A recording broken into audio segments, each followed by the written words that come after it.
Hello, welcome to the Ralphthemoviemaker podcast. Today it's around the time of Halloween, actually, so I wanted to recommend something spooky. Halloween is next week. So I chose to rewatch the film Invasion of the Body Snatchers, which is a great movie. It's a great horror movie. I only just watched it this year, just a few months ago, as well as the 1956 one, the original one. So I watched both. So before talking about the 78 one that most people know, that's with Donald Sutherland, directed by Philip Kaufman. I'm going to start with the 1956 one, directed by Don Siegel. There's a few other Invasion of the Body Snatchers movies too. There's one from 2007 with Nicole Kidman. I didn't watch that one. I just watched the 50s one and the 70s one. So the 1956 one, for those of you who don't know the story, it's about like these weird plant alien things that kind of come onto Earth and start possessing people's bodies, and that's how they kind of multiply, take over the world. They're these weird people who were born in pods, and like the whole thing is like you don't know who's a person and you don't know who's a weird plant pod alien thing because you can't really tell them apart, aside from like they act a little weird. And the main character is this doctor, and some of his patients start coming to him like, "Doctor, my husband or my sister or whoever is acting weird," and he's like, "Oh, okay, well, that's kind of odd." And then, it spirals from there. It becomes like this really horrifying movie about like paranoia and whatever. And I did enjoy the 1956 one. It is a bit dated. It's definitely dated. There were many parts in it that I felt were very corny. The dialogue is very corny. There's parts that just feel like, yep, this is definitely a movie from the 50s. Like, it's hard to get into. It's hard to get into, it's hard to be scared by it because it feels so much more dated than, like, movies like Dracula or, like, those classic Universal monster movies. Just because, like, there's so much of, like, the setting is, like, supposed to be, like, a normal, like, town. And just the way people act, like, even the non-alien people, like, they act weird. Like, there's a scene, like, there's like a kid who gets examined, like this young boy gets examined by the doctor, main character, and he's like, "See you later, little Johnny," and he slaps the kid on the fucking ass. I'm like, yeah, that would never happen in a movie today. That's like so weird. It's just slap some kid who's like not even your kid or like any kid in general, right? And there's just parts like that are really silly. It is a silly movie. It does still, like, it kind of worked. Like, I still enjoyed the story. There's still parts of it I liked. But, yeah, it's like, I don't know. It didn't entirely work for me the way that, like, this new one did. I say new. The newer one, the 1978 one. That one really worked for me. When I was watching the 78 one, it didn't really feel dated at all. Like, it's definitely a movie from the 70s, but the way, I guess it was just more effective. It was scarier. It actually felt like, and it got some emotion out of me. The movie made me uncomfortable and paranoid, which is, I think, what they were trying to do with the 50s one as well. It's just many elements of that feel kind of dated. So that's all I got to say about the 56 one. The 78 one, directed by Philip Kaufman, I really like that movie. That's a great horror movie. It's like, I just love so much about the way it's made. I love the music. I love the tone. I love the cinematography, how it feels very claustrophobic.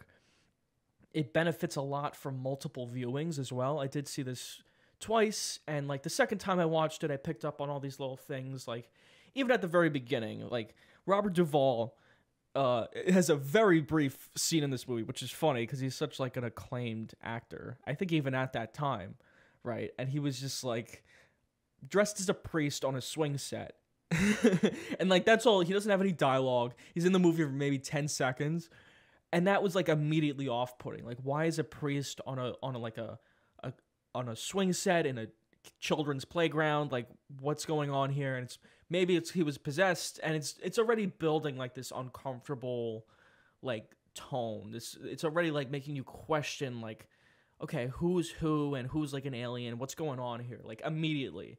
The film was immediately compelling. And I love that about some certain movies. Like, right away, I was like, okay, I'm really invested in this. And there's so many movies that go along, you're just like, all right, when's this going to get started? It's like, they don't move forward. And like, immediately when this movie started, you know what you're going, what you know what you're gonna get, you know what you're getting into, and it was just like, okay, this is already interesting, like right off the bat. And I just started noticing the second time, like, oh, people are already possessed, like even from the very beginning. And over the course of the film, it slowly gets more and more overwhelming, the amount of people who are like weird pod aliens or whatever. And maybe Robert Duvall was in the film more. He was, he was very briefly in it. That could be like a deleted scene or something. But it's still, I think that really worked for the movie, actually. So Donald Sutherland's character in this, he's the protagonist. He's a health inspector and like a kind of like a plant doctor, sort of. I didn't entirely get what he was. I think he was definitely a health inspector, something like that. And instead of like just like a normal doctor who does like, checks on patients or whatever. I like the detail where Donald Sutherland examines like this restaurant. He does an inspection on them, and he finds a rat turd in the soup or something. This is a rat turd. This is not the rat turd. Well, eat it. And it's like, okay, that's funny. And then he goes outside, and some of the chefs throw a bottle or a brick or something at his windshield. And the windshield kind of makes like these cracks in it that almost look like roots or vines spreading out, which is a great detail, obviously, because the antagonists of the movie are these like plant creatures, and you see like all kinds of imagery like that with the roots. Even the poster of the film is like that. You see like the roots coming down. And like, yeah, that's an awesome little detail that I picked up on like on my first viewing. I'm like, that's great. It's supposed to look like roots or vines or something. We're introduced to this other character. It's like his co-worker, and her husband Jeffrey starts acting differently. He starts acting a little weird. And that's when they get into like the whole thing of like, okay, people are starting to like suspect what's going on here. They're starting to build this paranoia. Then they introduced the Leonard Nimoy character, who was like this psychiatrist or psychologist. He's a psychiatrist. And that was a great character. I really liked his performance in this movie. I thought he was really great in this movie. I loved Leonard Nimoy in this movie. I didn't think he was that...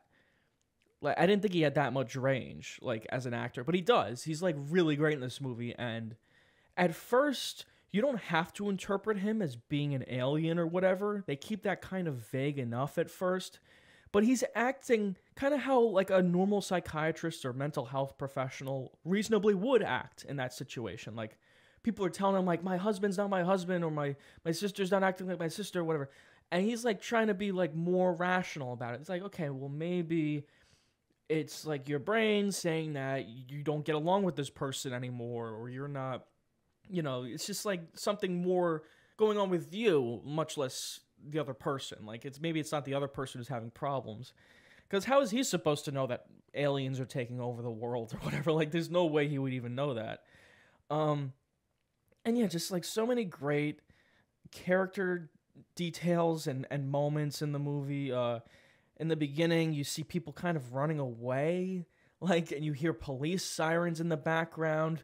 This is still when they're starting to build like the tension, so you don't know exactly what's going on yet, but you're given hints in the background, like people acting weirdly, the sirens, people running. And the actor from the original one, another great detail, the main character from the 1950s one is in this movie, and he's basically doing the same thing he was doing in the beginning and the tail end of the 50s one. So in the 50s one, they kind of do this framing device where it starts with him like running through the streets going like, they're taking over everyone, we're all doomed or whatever.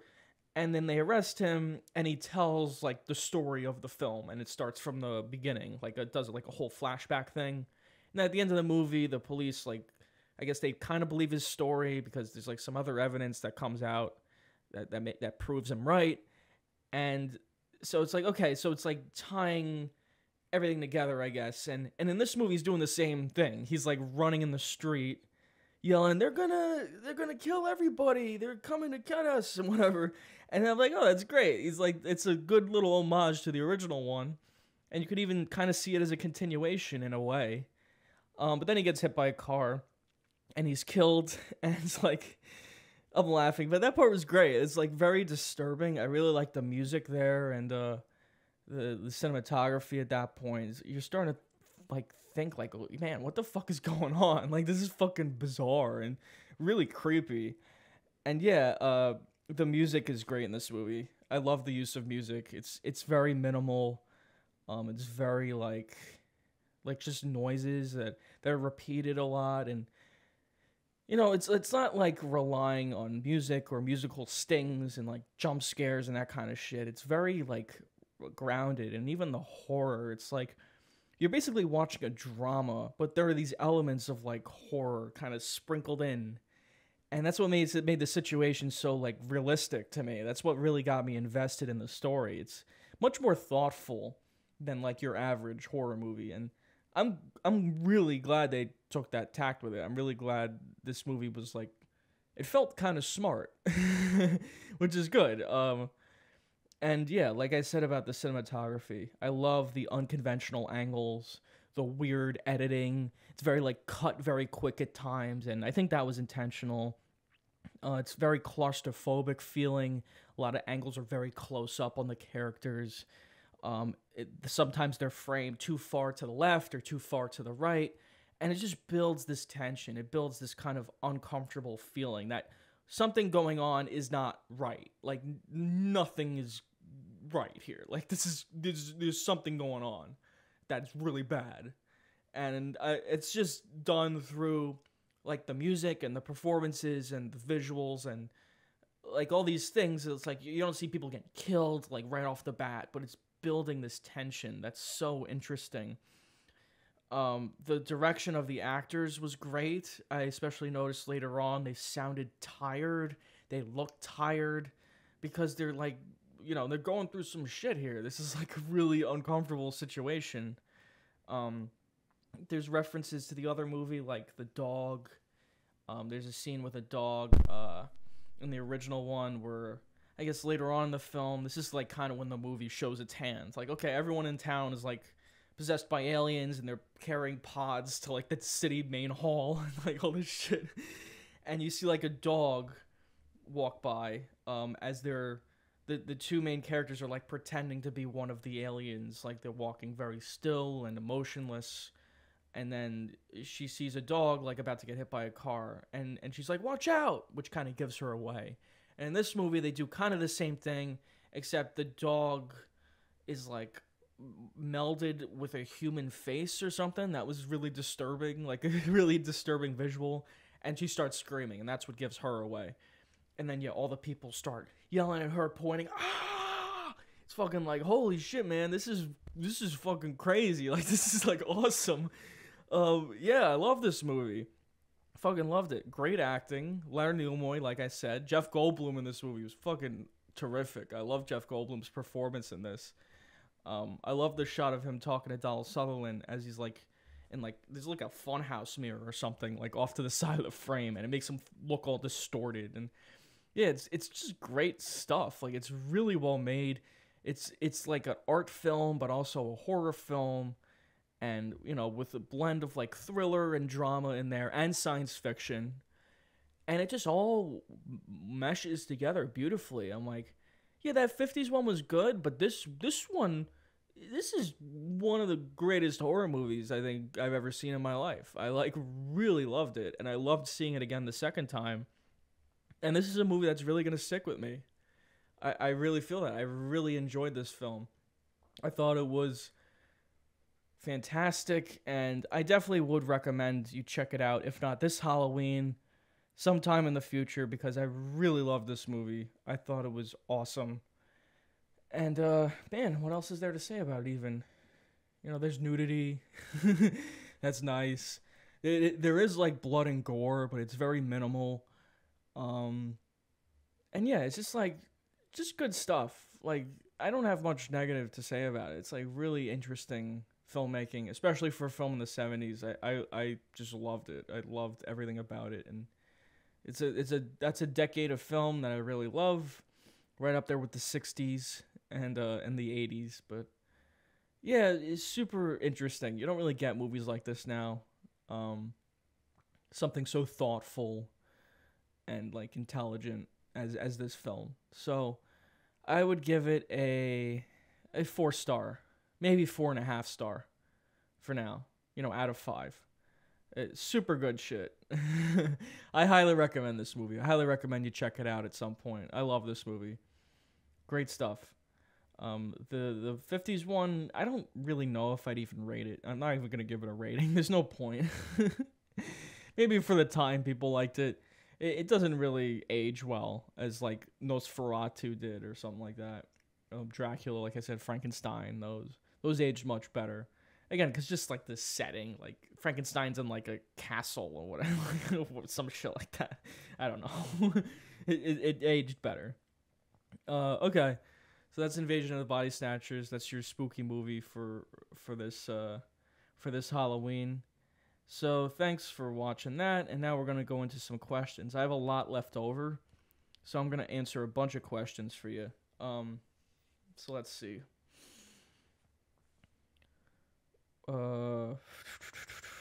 Does it bother you when... Oh, this is from GRK Pectus.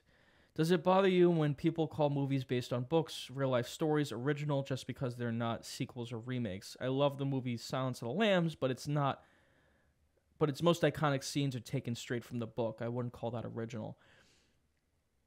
Yeah, I'd agree with that. When I think of an original movie, obviously a lot of movies are derived from other things.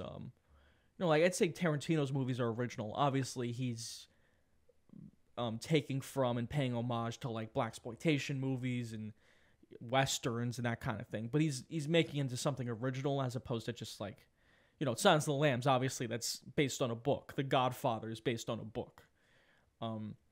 I do tend to award films more, or at least have some more admiration for films that are completely original, like Christopher Nolan's movies. His movies are, he writes them, he directs them, completely original ideas.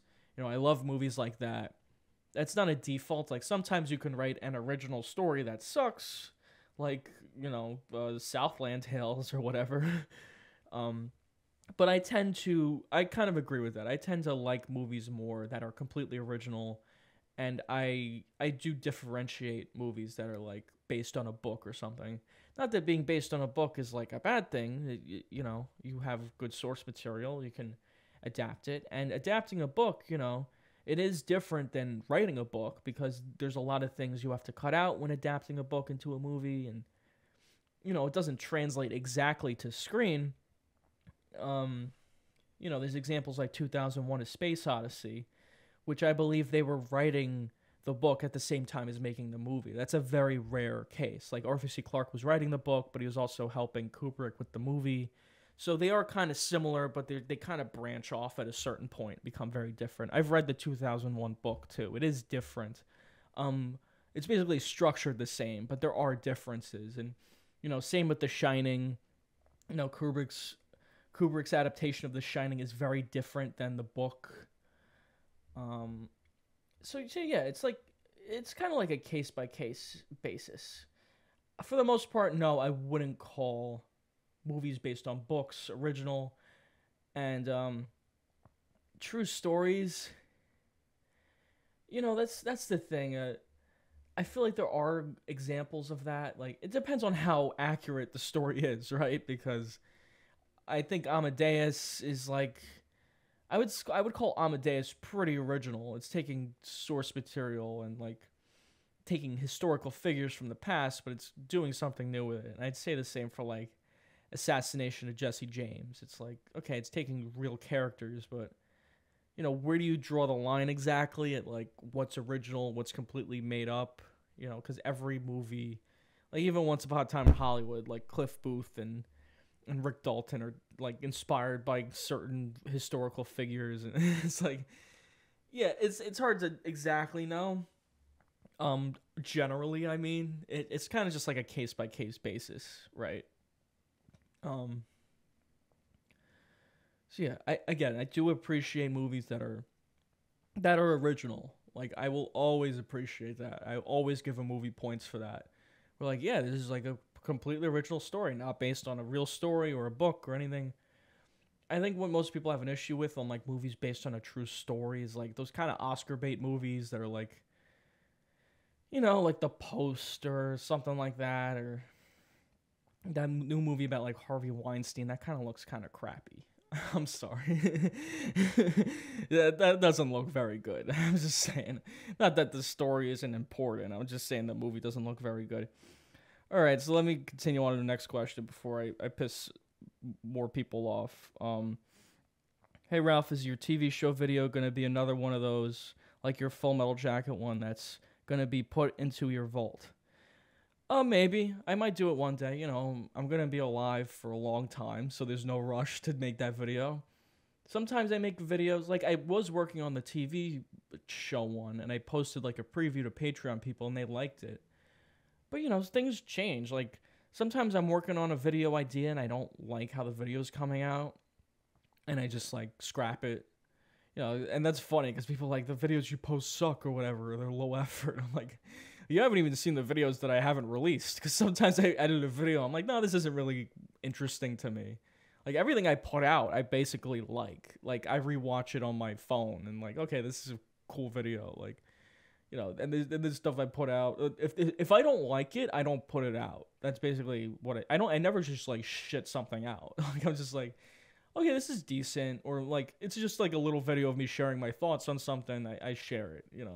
That's not a big deal.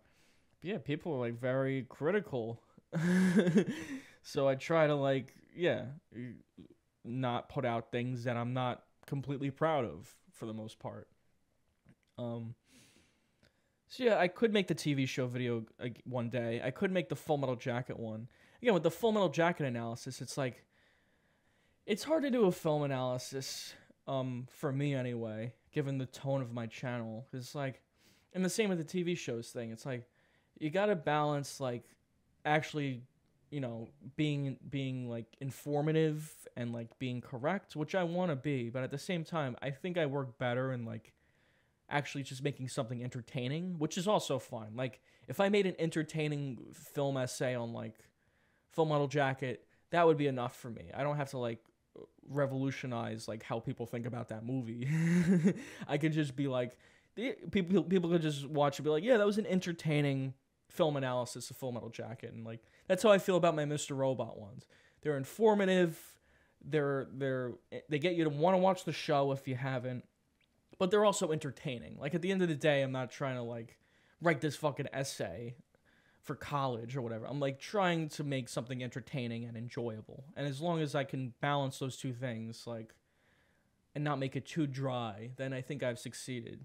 So, yeah, it's just about, like, sometimes I just feel like maybe I'm not ready to make this kind of video, or I need to improve, or sometimes it's just, like, not the right time. Like... around the time of the TV shows video, I just made the Pop Quiz Hotshot video on Nostalgia Critic, and that did really well. So I'm like, okay, instead of taking a risk on like making a TV show video, let me do something like the Steven Seagal video, which I knew would do really well, and like the Bruce Willis video. I knew the Bruce Willis video would do well because it's like kind of the same structure as like the Steven Seagal video, where I just go through a bunch of movies.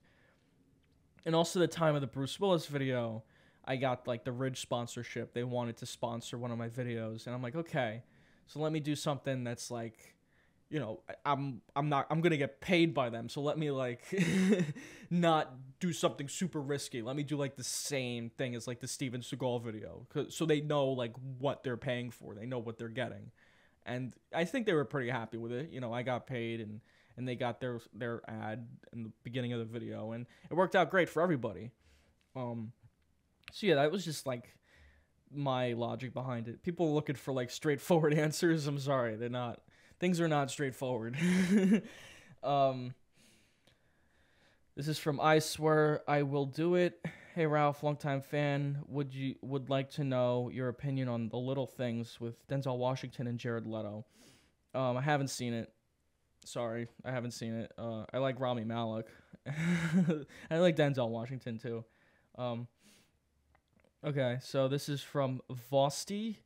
In episode 2, you talked about a bad experience seeing one of the Ape movies. What was one of the most infuriating viewings of a film you've seen in theaters. Big blockbusters like Marvel and Star Wars films tend to have pretty loud audiences, at least based off my experience.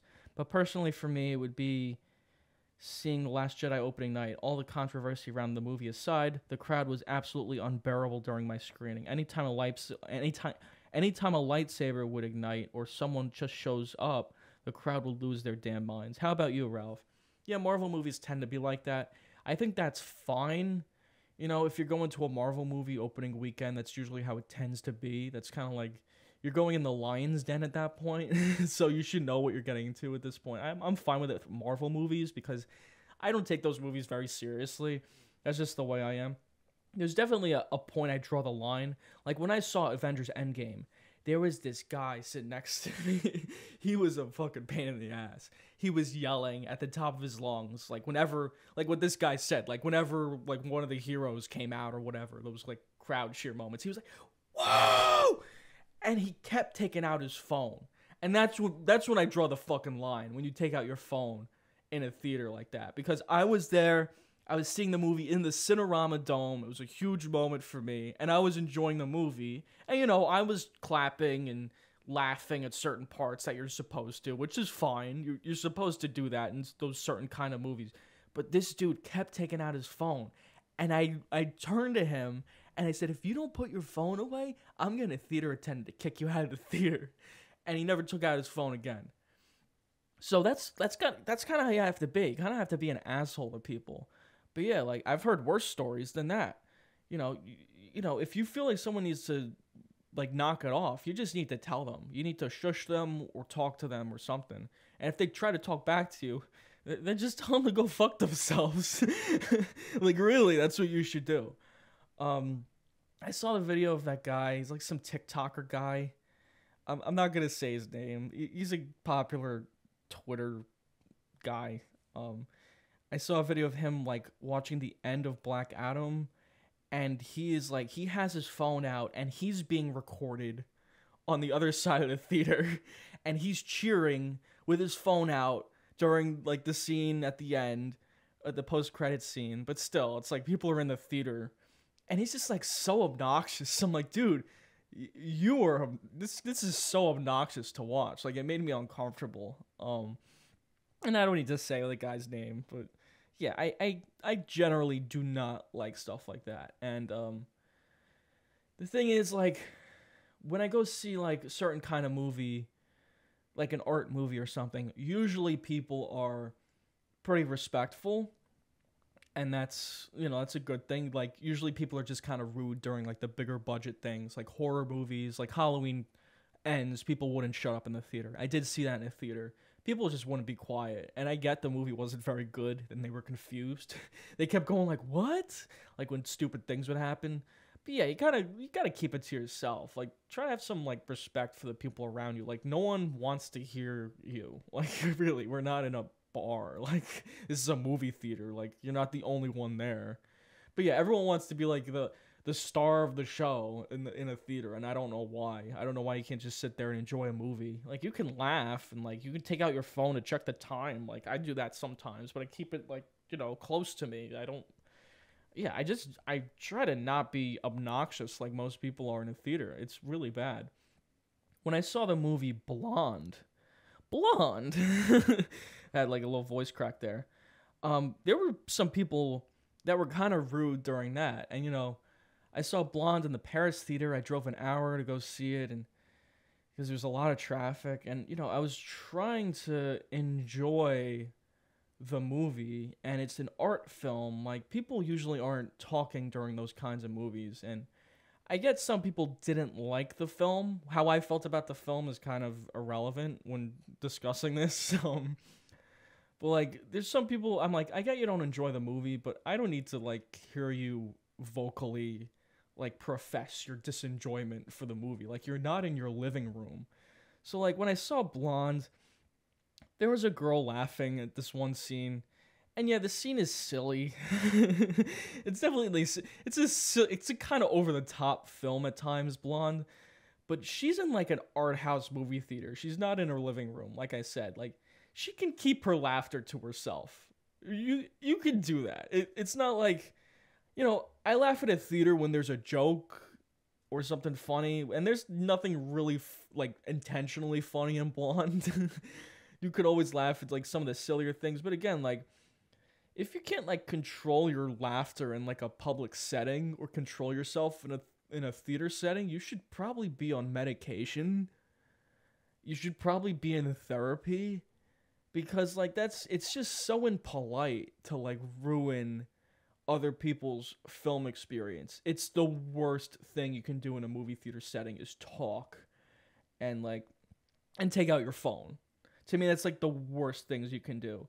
Even though sometimes people take out their phone to check the time, or if they have like something important going on, they need to text someone. I'm like, okay, I can forgive it a little bit, but yeah, there's no excuse for laughing like a hyena during like a film that's a dramatic biopic. I mean, come on.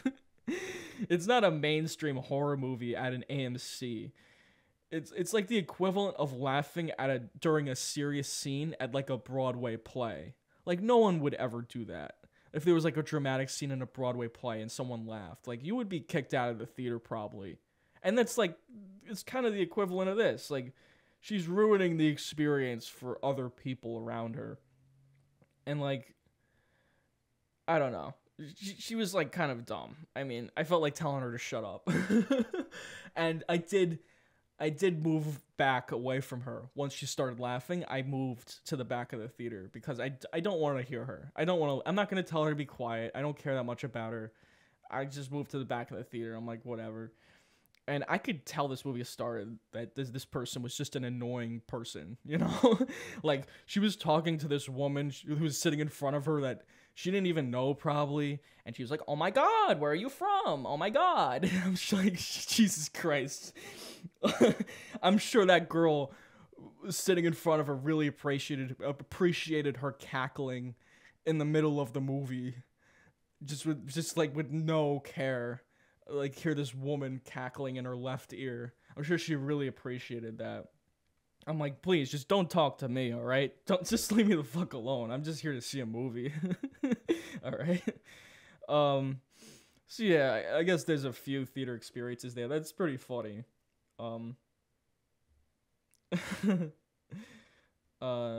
let's see. Let's see what else we got here. This is from French Fries 38. Will you take fan requests for the podcast?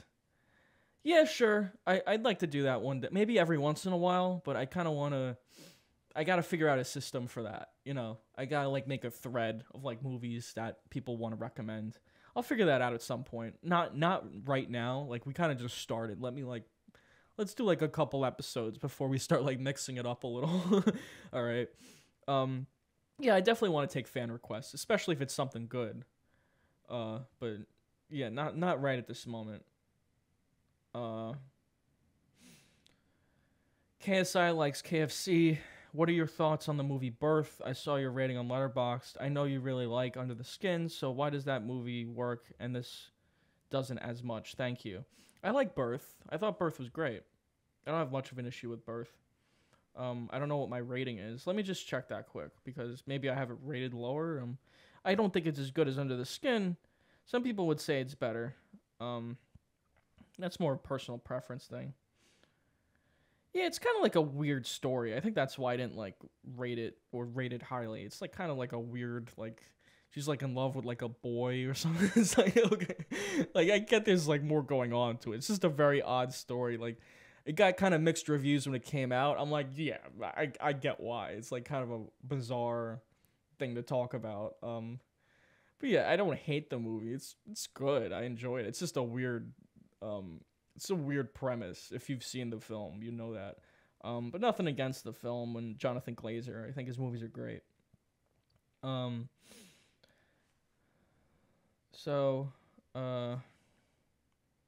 What are your thoughts on Tom Cruise? I'm conflicted. How I feel about supporting these films and actors due to the damage they do.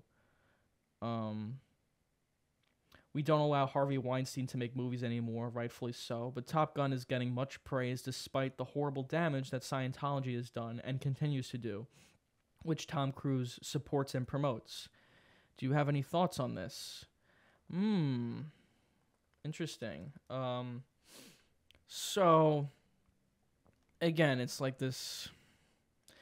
It's it's like complicated. It is like a complicated thing to talk about. Like you can't just like be like,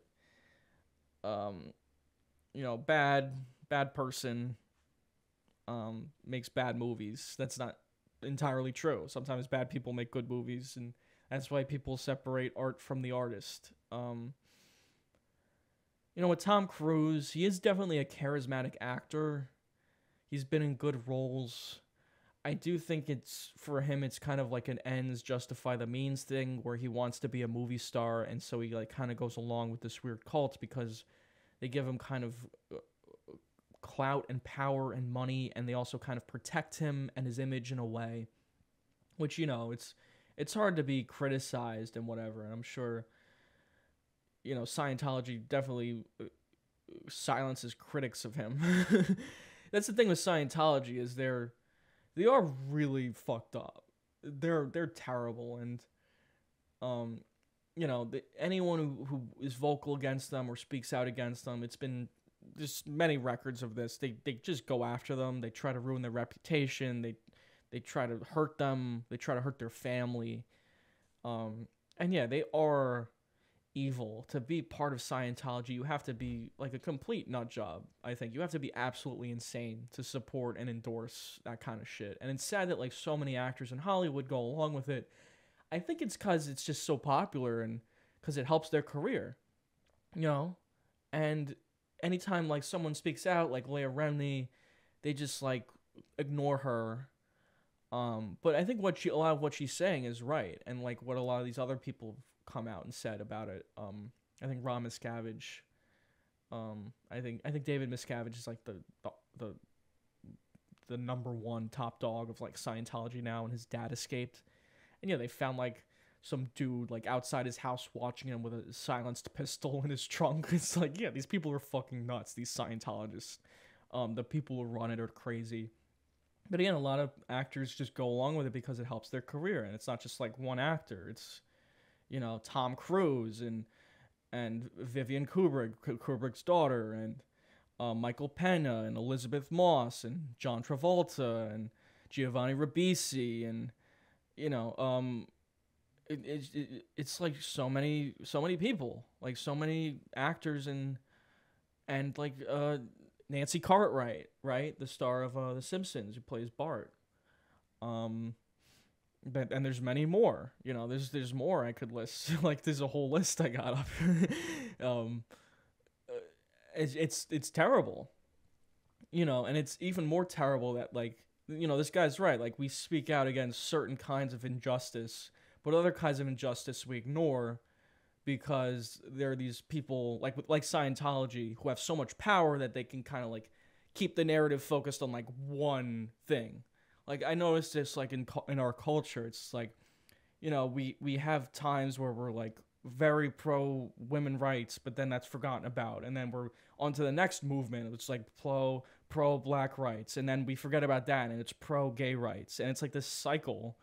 And it's like to distract us from like the really fucked up things that are going on in like Hollywood.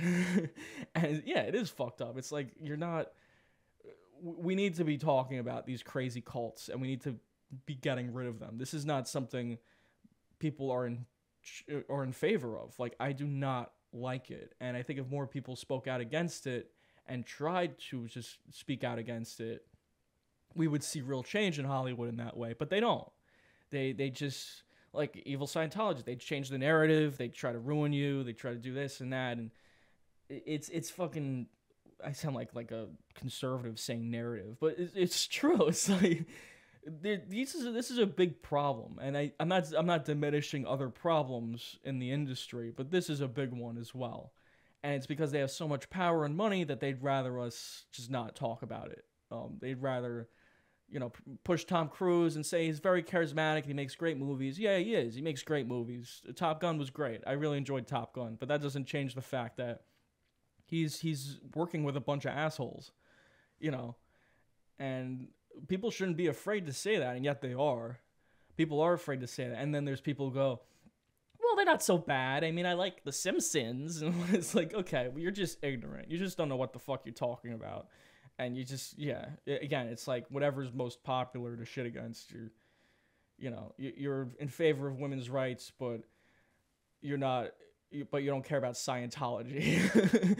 You don't care about Scientologists, like, treating people like shit and so on, and not caring about people, just not giving a shit about people and trying to control them, trying to control their lives, trying to manipulate people and lie to people and get them to believe in insane things and take their money. No, I don't go along with that at all. Should he stop making movies? I don't know. Again, that's a whole other thing. Like, if he makes good movies, he's definitely done a lot for the industry, Tom Cruise. He keeps a lot of people employed. He makes good movies. I really appreciate his dedication in making practical stunt work. But is that enough? Maybe it isn't. And, they bring up Harvey Weinstein. Harvey Weinstein's in prison. That's why he can't produce movies. I mean, he's in prison. So that being said, like, Harvey Weinstein has produced great movies. He's a producer on many great movies, and I'm not going to stop watching the great movies he's produced because he's a bad person. It's different, and any person in the industry has to kind of reconcile that. Again, great artists are not always great people. Sometimes they are. Most of the time they are, actually. I don't think a lot of people in the industry are bad. And I don't think, maybe not all these Scientologists who are actors are bad. They're just trying to, they just feel, like I said, the ends justify their means, or they're worried about their careers, or some of them are born into it. But yeah, it is disturbing. I'm mostly not in favor of it. I mostly think it's cruel. And I'm a huge critic of Scientology. I fucking hate it. I think they're a bunch of assholes, and they can go fuck themselves. And they're one of the things that are ruining the industry. They're ruining Hollywood. They're ruining the entertainment industry. They're ruining how people see actors and celebrities. And yeah, fuck them. They're fucking pieces of shit. I hope they all go fuck themselves with an iron rod. Okay. One more. Hi, Ralph. Loving the first 2 episodes. This is from PP Dragon. I personally think that the Ape Trilogy is one of the consistent, good modern trilogies we've had in a long time. Are there any other examples you can think of that fit the bill from 2010 onwards? The 2010s onwards. Okay. Planet of the Apes, that's definitely a great one. I can't really think of many others that are trilogies, like, entirely made in the 2010s. Dark Knight Rises was, like, in the 2010s. Like, you could say that, like, wrapped up the Dark Knight trilogy. And same with Toy Story 3. That was 2010. I think that's it. Like, Before Midnight. Like, there's not a lot. There really isn't that many great trilogies of the 2010s. That's why I brought up Planet of the Apes, because that's a great one. That's a really great modern trilogy I can think of that I thought was great. Dark Knight Rises is great. The Dark Knight trilogy is great, if you count that. Alright, I guess that's it then. Thanks for watching. I hope you enjoyed, and I will see you later, my Scientology buddies. Hail Xenu. Goodbye. Oh, happy Halloween. Happy Halloween. Go trick-or-treating and go to bars and get messed up and dress in costumes.